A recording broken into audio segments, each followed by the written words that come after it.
This is 270T, the test study guide for the Unit 1 test, and it's worth 10 points extra credit. I'm just going to go through these various questions and discuss them, give my thoughts on them, and hopefully you can take notes based on what you hear. You don't have to take down every word. You just have to kind of write down the highlights, and that should get you to a good grade on this test. So follow along. Stop it, start it, do whatever you like, repeat it. You can listen to this in the car. You can do whatever you like with it, and as long as you don't use it during the test. And we're going to start off with 3 questions that you may not have actually seen before. We kind of skipped this, and I want to address it now. There's not a whole lot here, but this is important stuff. I want to talk about what the difference is between primary sources and secondary sources, because we are going to use that language, and what you want to do to identify things about historical accounts with an analytical and critical eye. So the first question here is, what is a primary source? And so primary sources are sources of information, historical information, that were created by people who were close to the action. They were there at the time, they lived in that period, they witnessed it. And we have seen already some instances of primary documents. We've seen, for example, the Code of Hammurabi. That's a primary document. We've also seen the Hymn of the Nile, and that is a primary document. We've talked about another one, the Saga of Gilgamesh, and that would be a primary document. Those are all documents that were created by people who were there at the time.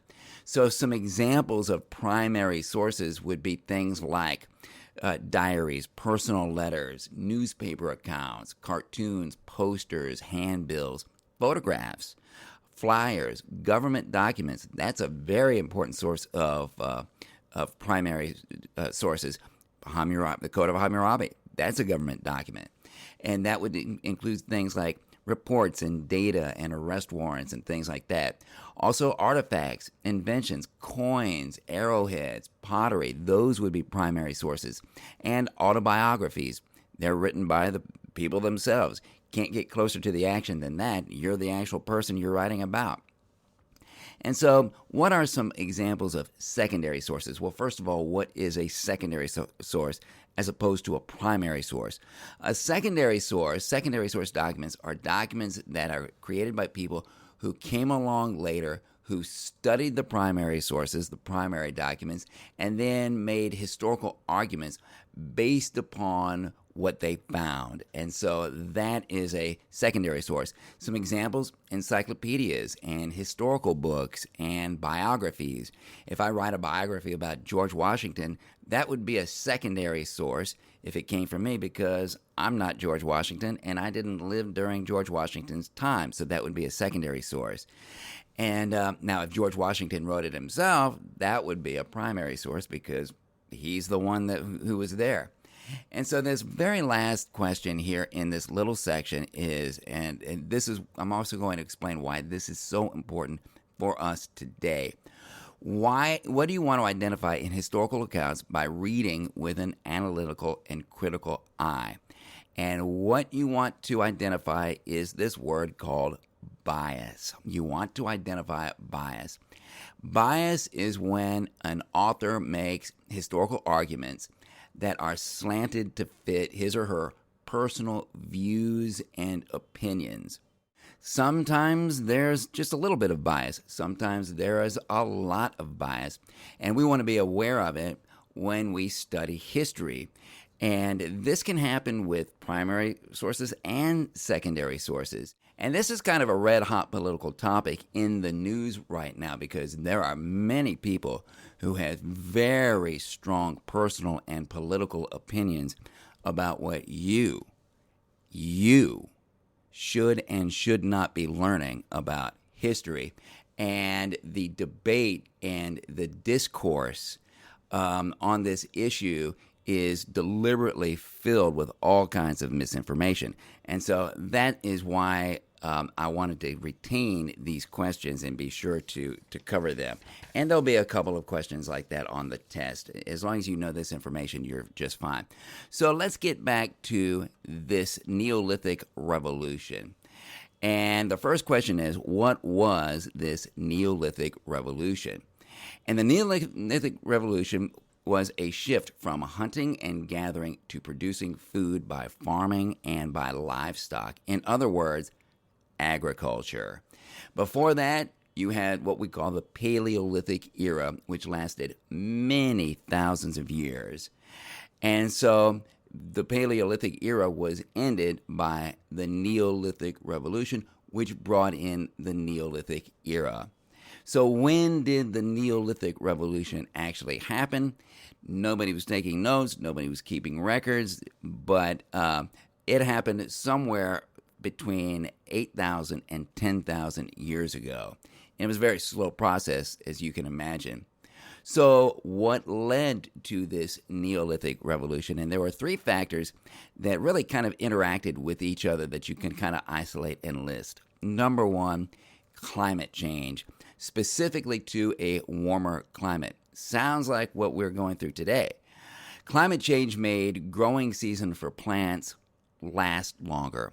And also the big animals that the Paleolithic people hunted for food may not have been able to adapt to this warmer climate and started to disappear. Second, a decline in big game for hunting. That could be related to the first thing, couldn't it? Maybe those animals declined because they couldn't adapt to climate change that we just talked about, or maybe humans just overhunted them over time, or maybe both.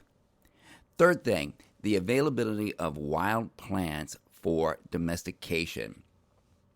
Maybe a longer growing season made these plants even more prevalent than they were before.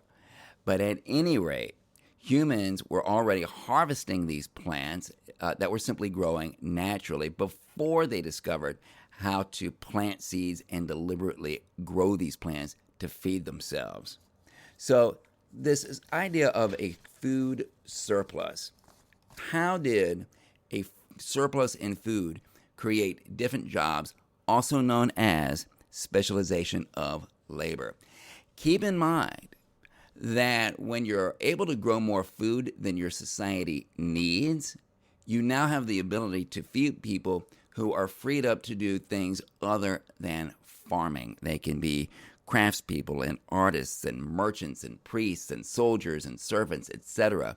And different jobs lead to different statuses among people who have those different jobs. And this leads to different social classes, which leads to the need for complex institutions like government and religion to maintain order and stability among these classes by managing the tensions and the conflicts that will grow out of that differentiation.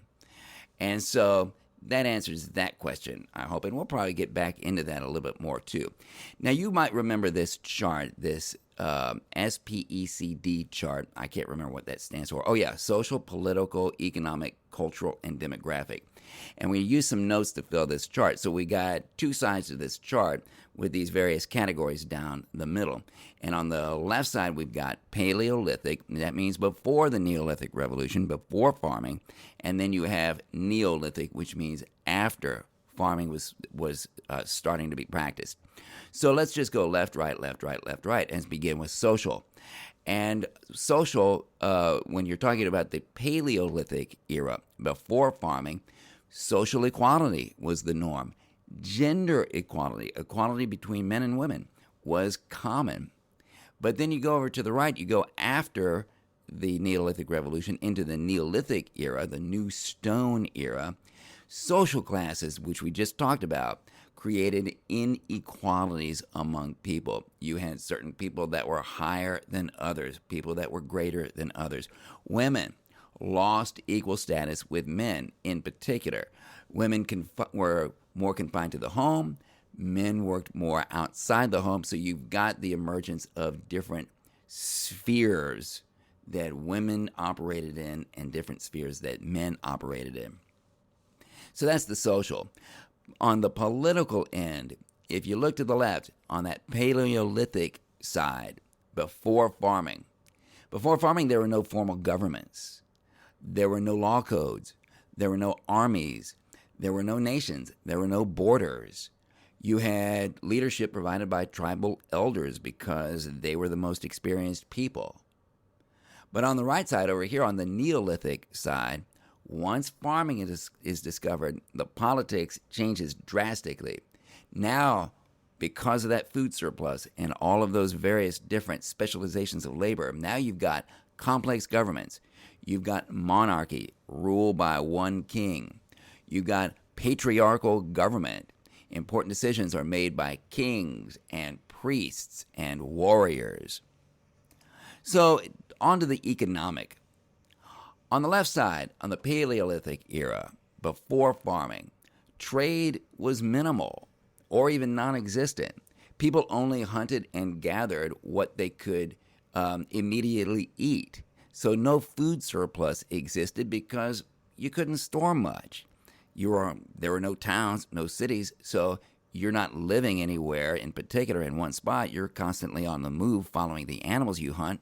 So you only ate what you needed that day, couldn't store it.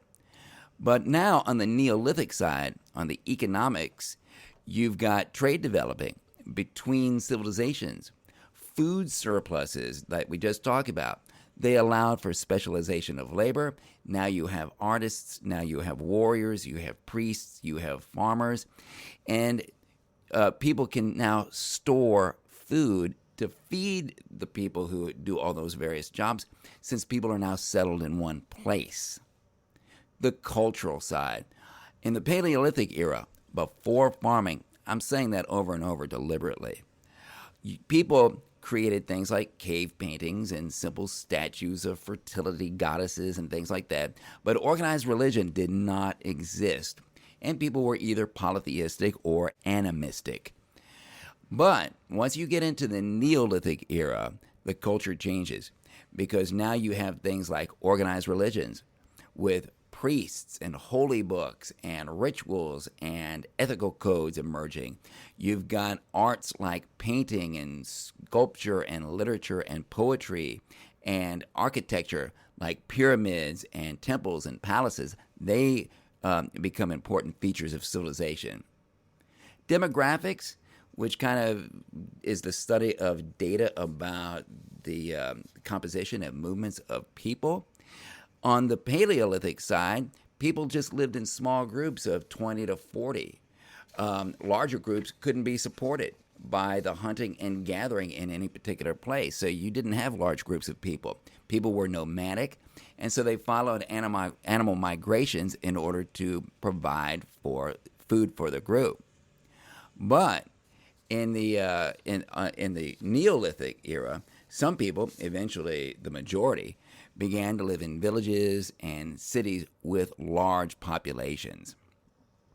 Now we got this other chart right here, rice swag. We've got our rice swag chart, and we can kind of fill that in. On the left side, I've kind of given you what each letter in rice swag stands for: religion, innovation, cities, economy, social structure or social classes, writing system, agriculture, government.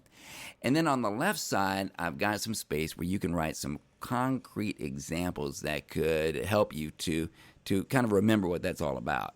So let's start with religion. So a civilization is a culture that has religion. Some examples to kind of, put something concrete in your mind for religion are things like this. It's organized. You've got temples, you've got priests, you've got gods, you've got rituals, you've got sacrifices, holy books, and you have theocracies. And remember, a theocracy, we'll define that again later, but a theocracy is a government where the religious leaders are actually in charge of the government. I is for innovations. Innovations such as, for example, irrigation, the wheel, the cart, the sail, bronze, and iron. C stands for cities. And when you think of cities, think of things like this. They're permanent. They're made of mud bricks or cut stone. They have streets. They have temples. They have palaces. In other words, they have architecture. E stands for economy. When you think of economy, the number one word to think of is trade. Not to mention transport, record keeping, and, of course, specialization of labor. S is for social structure or social classes. When we say social structure, and I'm going to say this about 1,000,000 times, what we mean by that is who's up and who's down, who's on the top, who's at the bottom, who's better than you, who's not as good as you. And there are many ways to define social structure, including one example you can put over here on the right side, specialization of labor, men versus women.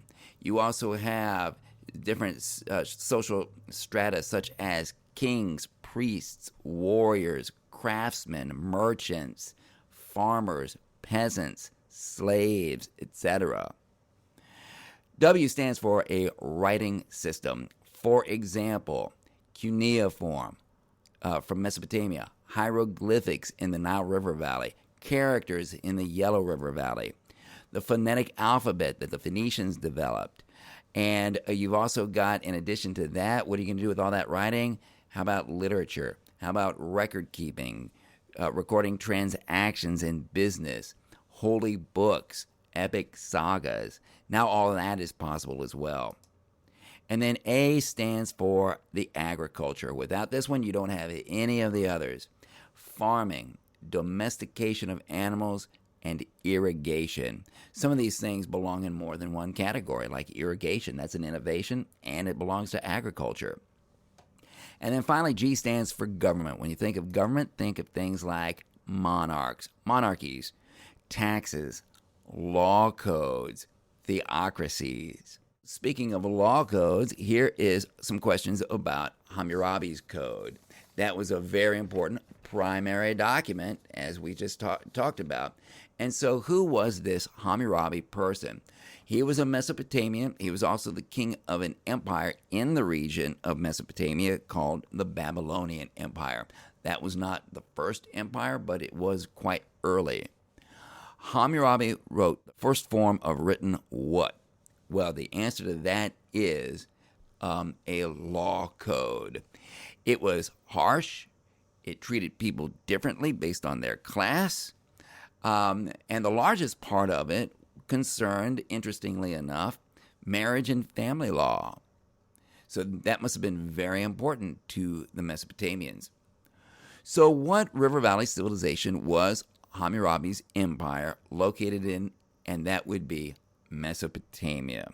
There are lots of words for different empires and peoples and regions that all go under the category of Mesopotamia, including Sumeria, Akkad, and Babylon, and there were some others as well. So now you've got this chart right here. Fill in some various things about these various river valley civilizations. And then I've got a few little kind of cheat things on the left that I kind of want to point out to you. For example, the first civilization on this list is the Indus River Valley civilization. And the rivers constantly changed. Let's change this. Not location, but courses. That's better. Forcing people who lived there to do what? And that was relocate. When rivers changed course, one day you've got a river, the next day you've got a lake, or one day you've got a river and the next day you've got nothing but an empty, dry gulch. And it forced people to sometimes relocate in the Indus River Valley. Location, Pakistan. And you can also say India. And remember, Pakistan and India were one and the same until 1947. Some innovations that the Indus River Valley featured. The biggest, urban planning. That included straight streets, public sewers, public water supply, streets and structures that were oriented to catch the breeze for cooling. They didn't have electric air conditioning.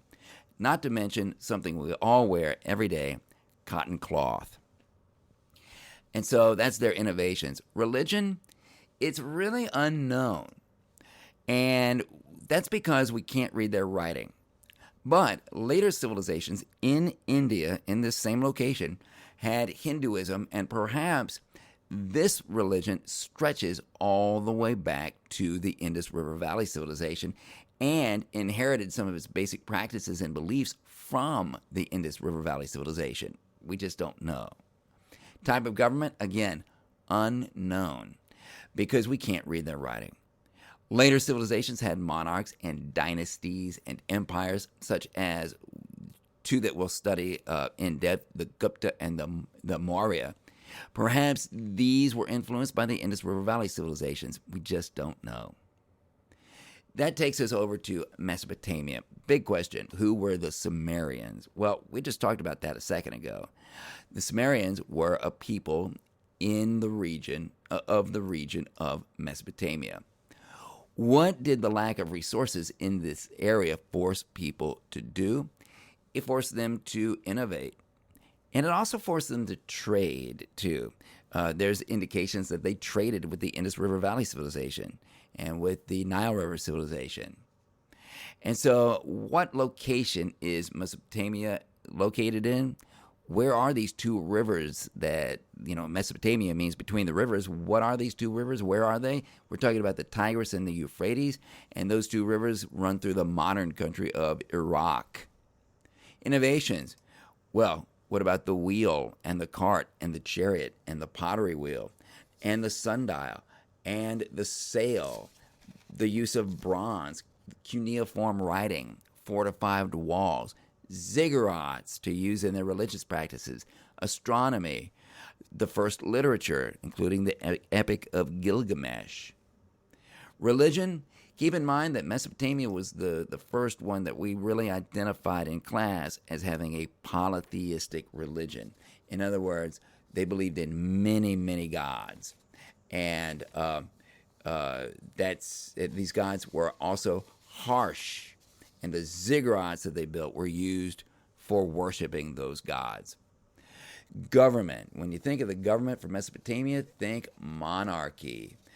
City-states during the days of Sumer, and then later on, the first known empire, Akkad. Hammurabi's code came from an empire that was somewhat later, the Babylonian Empire. And all of these, Sumer, Akkad, Babylon, they all occurred in Mesopotamia. The Nile River. What do we mean when we say the gift of the Nile? Well, the gift of the Nile is the Nile River Valley civilization. It's Egypt. What are their innovations?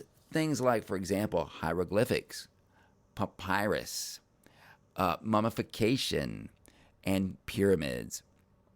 Their religion, also polytheistic, but unlike the Mesopotamians, the gods in the Nile River Valley tended to be somewhat milder and nicer.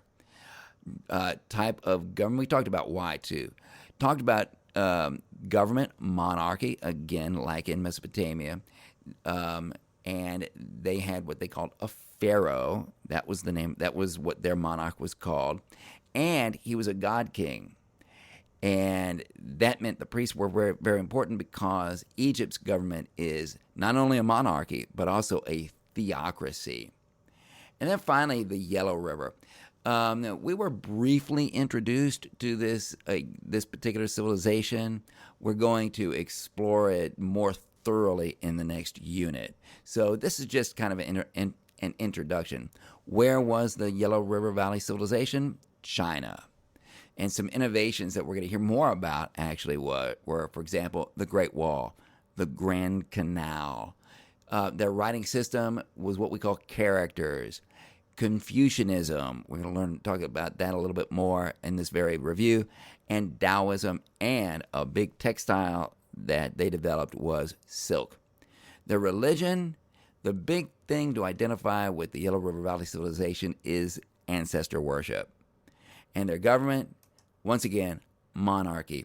They had an emperor, and they also had the dynasty, and that was a big feature of not only their government, but their history, and the dynastic cycle, and what we call the mandate from heaven. And like I said, in the next unit, we're going to understand those concepts quite a bit more thoroughly. This right here, this is really just to help you recognize what you might see on a map on the test. We're talking about just a little, simple drawing. You're not going to be drawing a map on any test. But we do talk about what's the name of the river, right? If it's in India, actually Pakistan, more technically, what river is that? That's the Indus River. The civilization that had the Nile River Valley civilization, it was Egypt, right? China, you go over here, you can draw a map of the Shang Dynasty. What river was that? That was the Huanghe, or the Yellow River. And then what we see here is a map of two rivers. This says Euphrates here, and this says Tigris here. What civilization was between these two rivers? Oh, it says it right here, Mesopotamia. Now we got, I think, one more chart, and this particular chart is on the religions. And so we start with this idea called Confucianism. And that kind of messes us up a little bit, but I'll get into that in a minute. We're just going to go right across. Its founder or central figure, well, that's a man named Confucius. He was a philosopher, Chinese philosopher.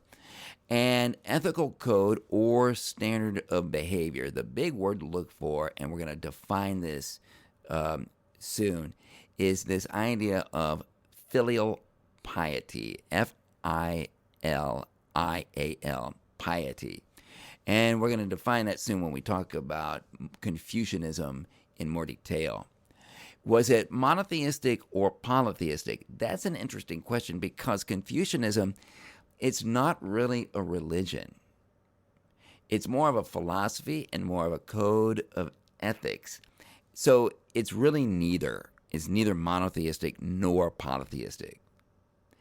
And the primary goal of this religion is zhongxi, which simply means a well-ordered and harmonious society. That's what Confucius was concerned about. That's what he wanted to create. Then we have Judaism. Now, that really is a religion. Its central figure or founder, well, you've got a founder and you've got a central figure. The founder is Abraham and the patriarchs that were his direct descendants. And then you also have a central figure, which would be Moses. He's the lawbringer. And their ethical code or standard of behavior, the big thing to know there is the 10 Commandments that come out of the book of Exodus. Interesting question here. Is it monotheistic or polytheistic? It is strongly monotheistic. That's the big thing that we want to know about it. That's the big takeaway of Judaism, is that it was monotheistic. The primary goal of this religion, well, we can say it's heaven, but I say this loosely because they don't really define or describe explicitly an afterlife at this point. Next, we have Hinduism. So, who is the founder or the central figure of Hinduism? We don't know. The religion is simply too old to know. So, we don't have a founder or a central figure when it comes to Hinduism. Its ethical code or standard of behavior, well, you could chalk it up to karma, the idea that you reap what you sow. If you live a good life, you'll be rewarded by being reincarnated into a higher caste. And if you don't live a good life, you're not going to get that reward. Was it monotheistic or polytheistic? It was polytheistic.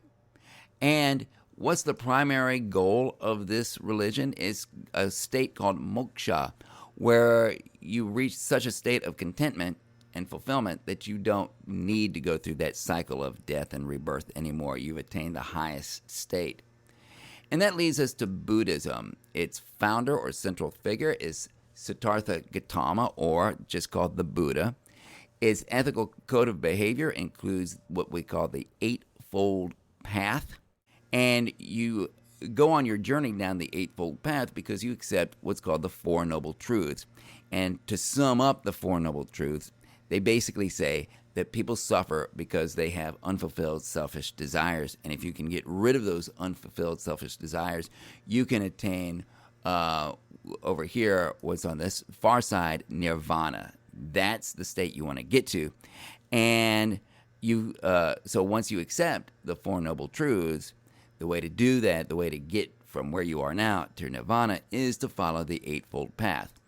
Is Buddhism monotheistic or polytheistic? It's neither, because Buddhism doesn't follow a god. It's more of just a spiritual path. All right, so important things to know. Let's just define these words and then we'll be finished. And so what is monarchy? Remember that monarchy is ruled by a single ruler, a king, a pharaoh, or an emperor. Those are all monarchies. A city-state is, we learned about these when we talked about Mesopotamia, and in particular the period where you had this place called Sumer, big part of Mesopotamia. And a city-state is a city that is its own sovereign nation. It's got its own king. It's got its own religion. It's got its own army. It's got its own territory. And a theocracy is a society where the religious leaders run the government. Then you have polytheism. Well, polytheism is a religion in which the believers worship more than one god, as opposed to monotheism. Monotheism describes a religion in which the believers believe in just one God, and that's the point. Because monotheism teaches that all the other gods are false and don't really exist. Then you've got specialization of labor. And so we've talked about that at length, but keep in mind, specialization of labor is the division of labor into different jobs that different people can specialize in. That you can only start that, you can only attain that when you have a food surplus. The Fertile Crescent is a crescent-shaped region in the Middle East between Mesopotamia and the Nile River Valley. And that's where these Mesopotamian societies emerged, and along with some other societies, including Israel. Cuneiform is the writing system of Mesopotamia. Who created cuneiform? The Sumerians created cuneiform. They had it by that time. And hieroglyphics, what is that? Hieroglyphics is the writing system of the Nile River Valley in Egypt. Irrigation system, that's a system of ditches for controlling and directing the flood of rivers into your fields so that they receive the right amount of water for growing. And then a last one, the gift of the Nile, that was what Herodotus called Egypt. He visited Egypt, looked around, saw how nice it was, saw the Nile River, and said, hey, this is the gift of the Nile. And last one, why did the settlement of Jarma, these are cities, and Harappa help pave the way for future settlements? And the reason is they introduced the idea of urban planning. So that is the review. I hope you enjoy it. I hope that helps, and I hope you do great on your test. Thank you very much.